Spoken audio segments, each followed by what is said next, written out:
On the broadcast tonight, it's not just hot, it's sweltering hot here in Korea. The nation's weather agency issues its first excessive heat warning for the nation's capital this year. How to bear the unbearable heat. We'll tell you how. Feeling left out of global turmoil? Well, North Korea, as if on cue, threatens a nuclear strike on the South presidential office and the White House. And international health experts are preparing to surge into West Africa to fight a raging outbreak of the Ebola virus. This as the death toll there tops 729. Early edition begins now.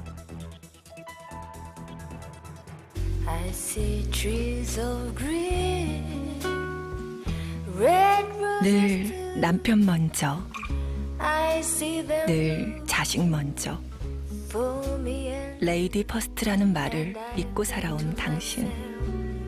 오늘만큼은 세상 누구보다 당신이 먼저입니다. 한 분 한 분 특별하게 모시겠습니다. Excellence in Flight, Korean Air.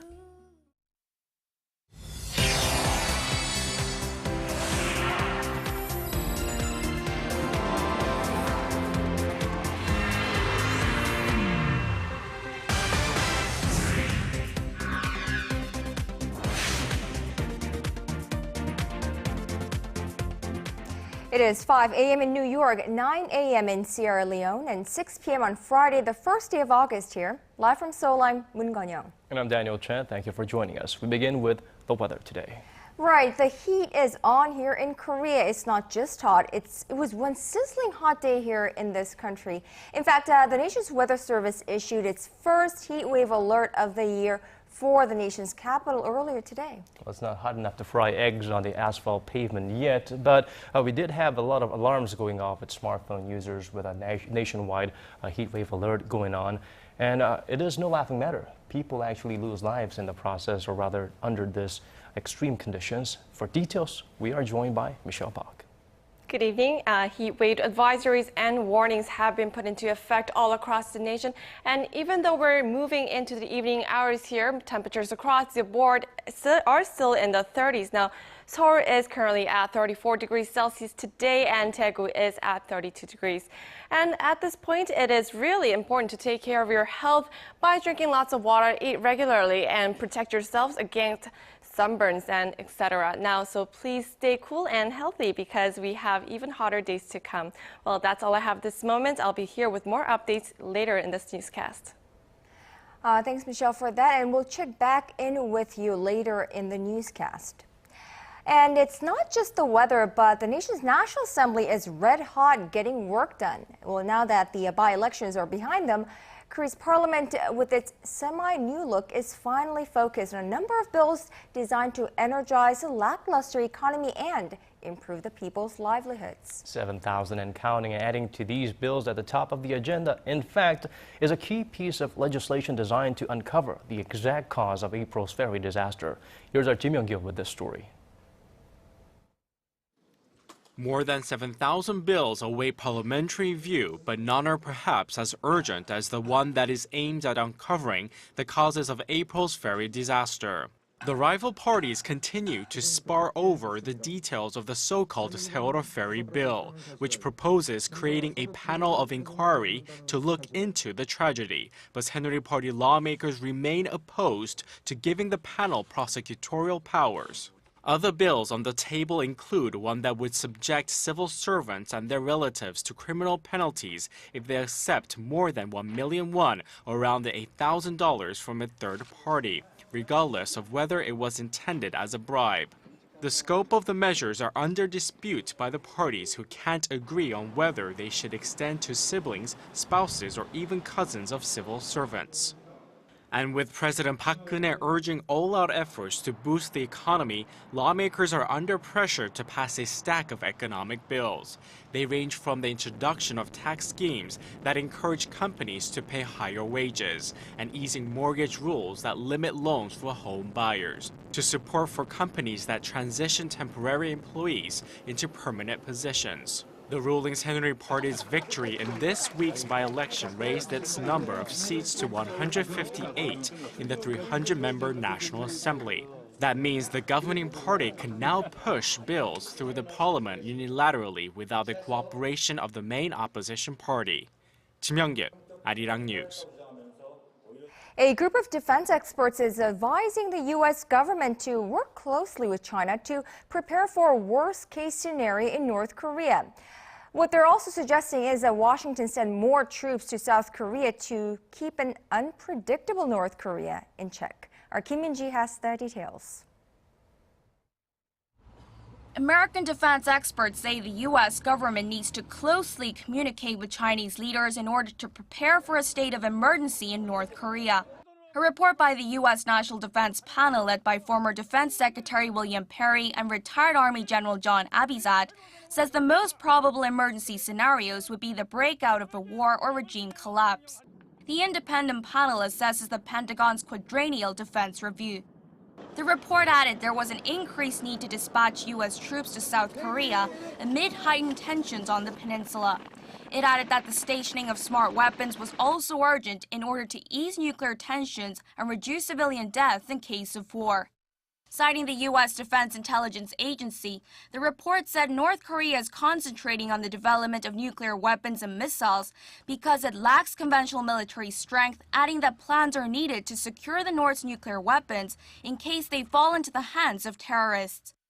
The panel also said North's precise-guided missiles and poor cyber community makes it difficult for U.S. defense planners to come up with plans in how to deal with an emergency situation out of Pyongyang. The panel report added the defense review fails to fully address growing national security threats, including nuclear proliferation by North Korea and Iran, the insurgency in Iraq, and the crisis in Ukraine. The chairman of the House Committee on Armed Services, Howard McKeown, said the U.S. military is facing a high risk, adding that a strong military underwrites all other tools the U.S. has for global influence. Kim Min-ji, Arirang News. North Korea is nothing if not consistent. A propaganda group with ties to the regime has issued a statement calling on South Korea and the U.S. to put the brakes on a joint military exercise. Now, if they don't, the North says it will drop bombs on South Korea's presidential office and the White House. Our Park Ji-won has this report. North Korea's National Peace Committee said the regime would target South Korea's presidential office of Cheongwade, the White House, and the Pentagon with their most advanced rockets and missiles if South Korea and the U.S. go ahead with 2 weeks of joint military exercises in mid-August. The Ulchi Freedom Guardian drills are held every year and are designed to improve joint defenses against North Korea. But this year's different in that it focuses more on a deterrence strategy aimed at North Korea's nuclear threats. North Korea said testing the deterrence strategy plan is just like a declaration of war against Pyongyang. The committee said inter-Korean relations were at risk of collapsing completely and that the Korean peninsula is in a volatile situation. South Korea's defense ministry shrugged off the North's threat on Friday and said the exercise would go on as planned, reiterating that they are completely defensive in nature. The ministry also called out North Korea for its recent series of missile launches and increasingly hostile rhetoric, saying they've gone too far. Park Ji-won, Arirang News. Korea has enjoyed export success in a number of sectors, ranging from smartphones and steel to petrochemicals. But Chinese companies are now flooding the market with cheaper products, forcing Korean enterprises to branch out to other sectors. Our Kim Ji-yeon reports on China's growing dominance. China is increasingly taking bigger bites out of Korea's pie. Chinese smartphone makers are starting to encroach on Samsung Electronics' territory.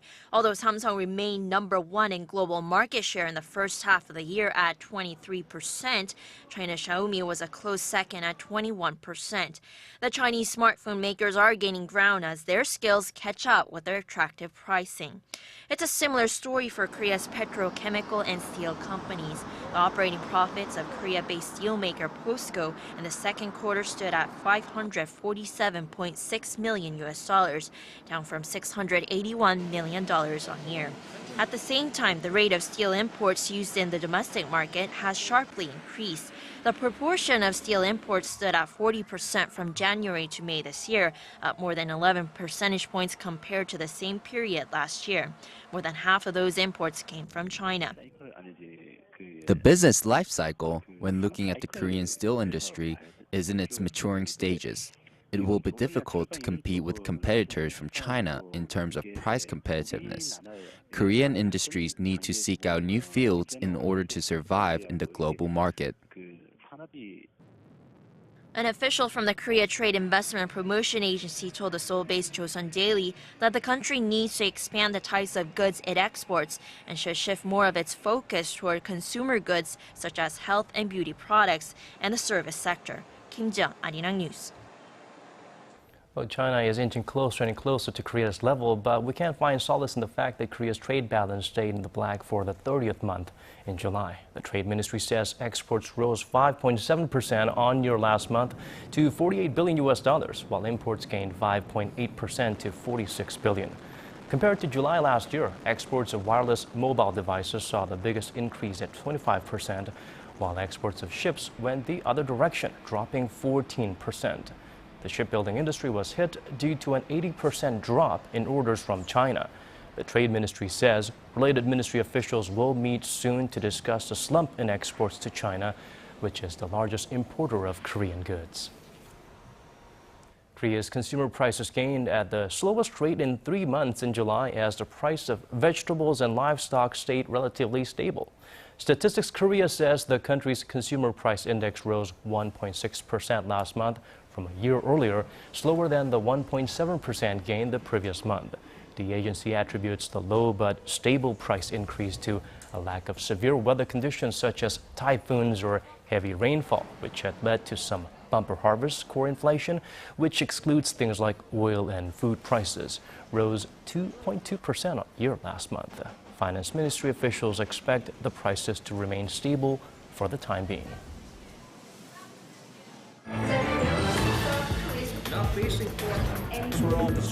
Digging deeper, getting to the bottom of stories that impact your life, talking with you on air and online, connecting you with experts on the world's most pressing issues. News and current affairs at its best with Moon Gon-young and Daniel Che on Early Edition at 6.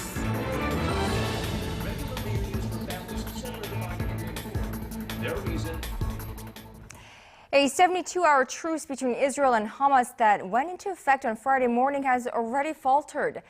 According to Gaza officials, 4 Palestinians were killed by Israeli tank fire just 2 hours after the ceasefire went into effect, Israel says in response to a rocket fired by Hamas. A Gaza Health Ministry official and police spokesperson say that more than a dozen others were also wounded in that attack. Of course, hopes were high on Friday morning when the truce between Israel and Hamas went into effect. During this time, the forces on the ground will remain in place. We urge all parties to act with restraint until this humanitarian ceasefire begins and to fully abide by their commitments during the ceasefire. This ceasefire is critical to giving innocent civilians a much-needed reprieve from violence. Now, Israeli and Palestinian negotiators are scheduled to head to Cairo for formal talks on ending the conflict, which has already resulted in the death of more than 1,400 Palestinians and 64 on the Israeli side.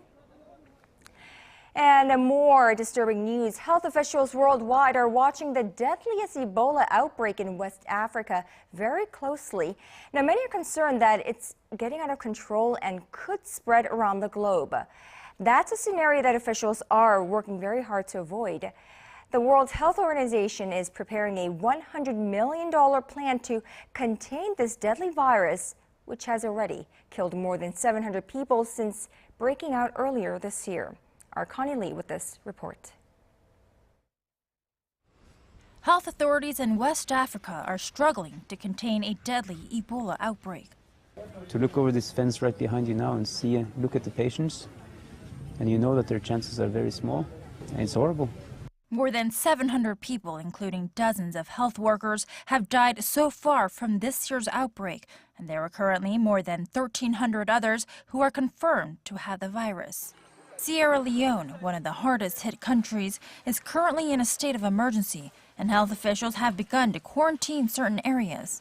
The rapid spread of the virus is putting a strain on the nation. Already we had a very inadequate health workforce, and we don't have enough specialists in country as far as medical doctors and even specialist nurses are concerned. That concern has spread throughout the world. The World Health Organization said Thursday that it is launching a $100 million response plan to combat Ebola in West Africa. The plan includes, identifies a whole range of medical personnel required to help support the response to the outbreak. Meanwhile, the U.S. Centers for Disease Control and Prevention has advised Americans to avoid non-essential travel to Sierra Leone, Guinea, and Liberia. And according to CNN and USA Today, the U.S. government plans to test an experimental Ebola vaccine as early as September. There is currently no cure or vaccine for Ebola, and the fatality rate of the current outbreak stands at about 60%. Connie Lee, Arirang News. It's being called the deadliest gas explosion in Taiwanese history. The nation's second largest city was hit with at least 5 blasts late Thursday night and is left trying to pick up the pieces today. Our Connie Kim has this story.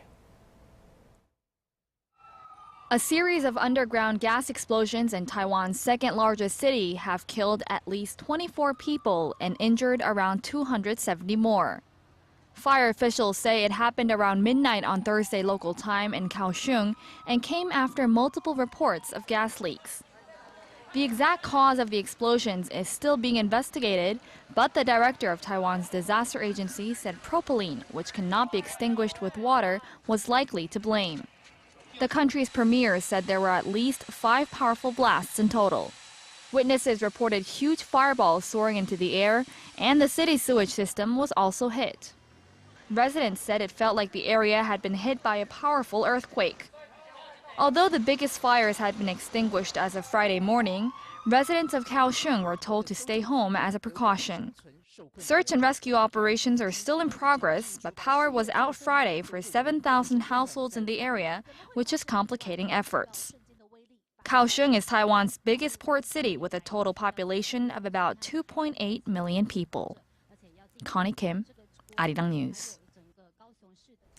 Now, on a much different note, back here in this country, this week and the next are generally considered the peak summer vacation period right here in Korea. And often it's when vacationers head off on big trip overseas. But this year, many are choosing to spend their break at any one of Korea's prime holiday spots. Right, and we warn you, this next report by our Shin Se-min will make you want to just pick up and leave.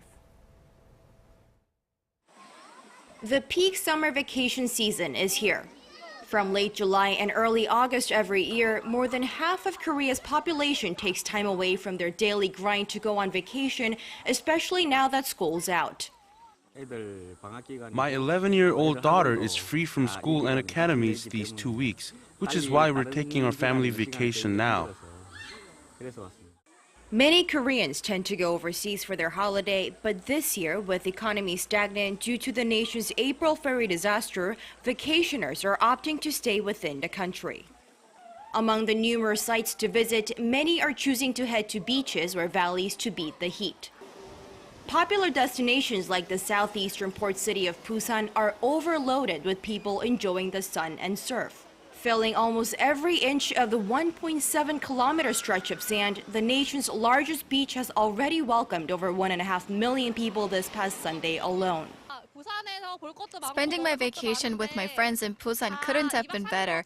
We've planned many things during our stay. As an office worker, it wasn't as easy to take days off for the vacation, but now that I'm here with my girlfriend from Japan, I plan to eat and show her as many attractions in Busan.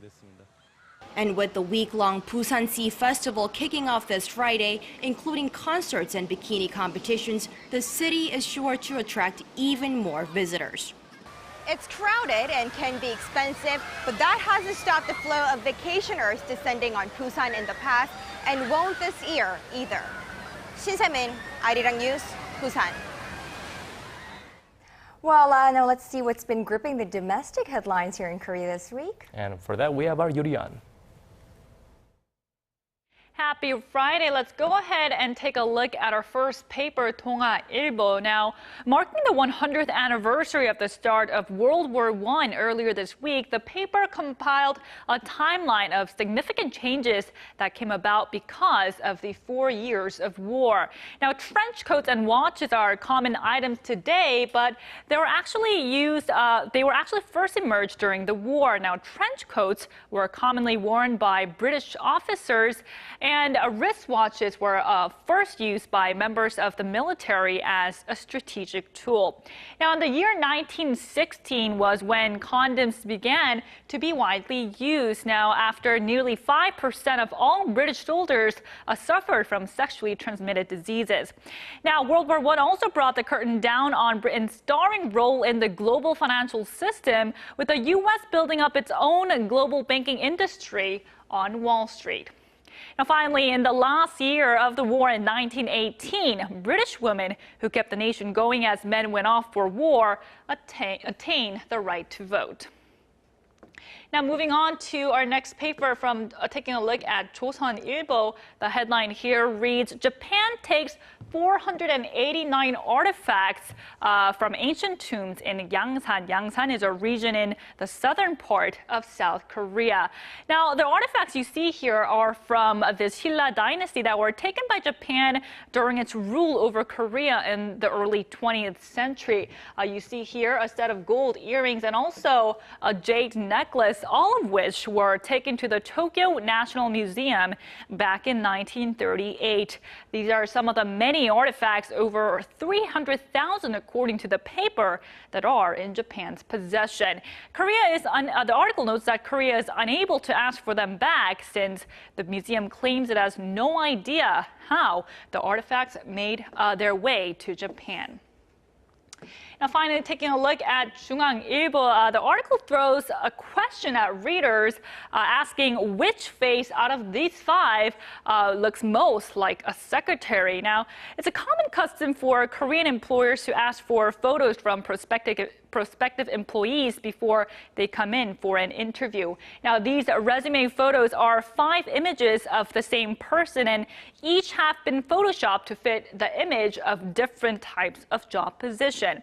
Now, number 1 over here is the original photo, and the paper says it's this image, number 3, that has been tweaked to fit the image of a secretary, someone who's smart but stern, using a more distinguished eyeline and a sharper chin line.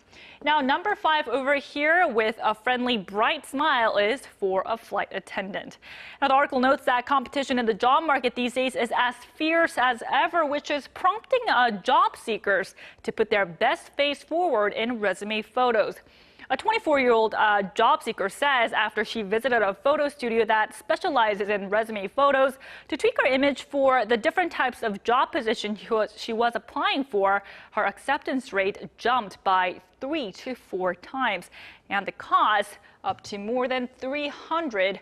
The package, the article says, includes everything from a hairstylist and makeup artist to even a coaching service that helps people with the best facial expression for specific jobs.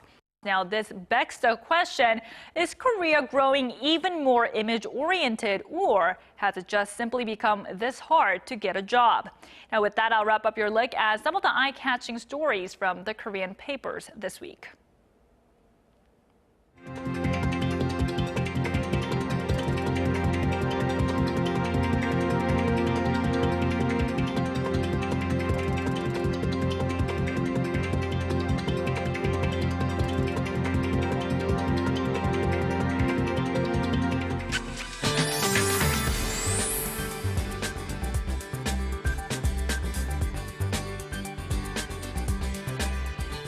So August has arrived, and like we mentioned earlier in the newscast, so have the scorching hot temperatures. Let's go back to our Michelle Bach to see what's in store this weekend. Michelle? Good evening, guys. And like I reported earlier in this newscast, we have heat wave advisories in effect all across the country, and the heat wave alert remains over in Seoul today. And also due to the influence of Typhoon Nakuri, Jeju Island and the southern regions will be influenced directly, while the rest of the country will have sudden light showers over this weekend. Now, however, highs will still be in the 30s for most regions. Now going over to our tomorrow's readings. Seoul will start off the morning at 25 degrees and reach over to 33 in the afternoon.